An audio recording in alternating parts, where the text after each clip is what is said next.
what you say suggests to me that it might be that there is something almost, to our ordinary minds, magical about the way that absence can produce emergence in the first place.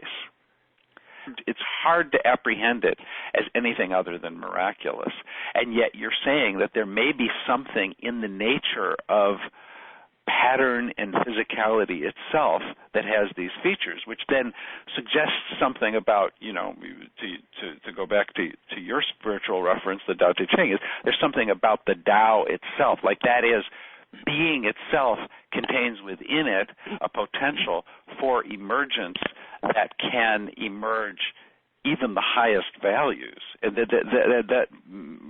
therefore, there's something miraculous in the nature of being itself that can be given mechanistic explanations, but it doesn't reduce us to a flattening of our experience of wonder or mystery at all.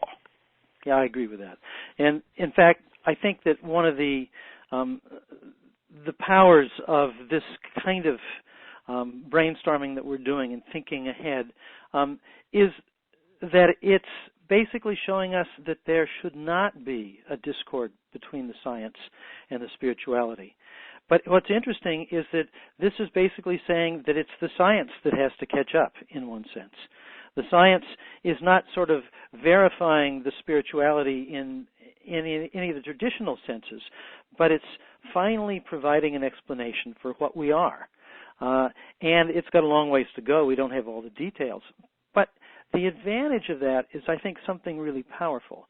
And that is, once we understand the structure of the process, the way it comes into being, why certain kinds of dynamical features are a prerequisite for self, it means that we can begin to use these principles to look for self elsewhere, to recognize ways that self can be changed, can augment, can, as you would describe it, move into higher levels. Clearly, the kind of self of a human being, the kind of self of a fish, the kind of self of a fruit fly, and finally the kind of self of, say, a bacterium, these are different levels of self that have evolved.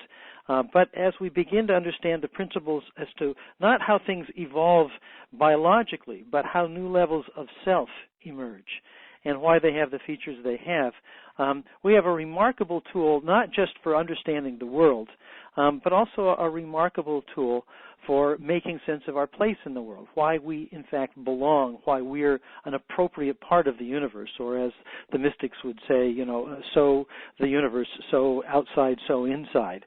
That is, it's the same process throughout.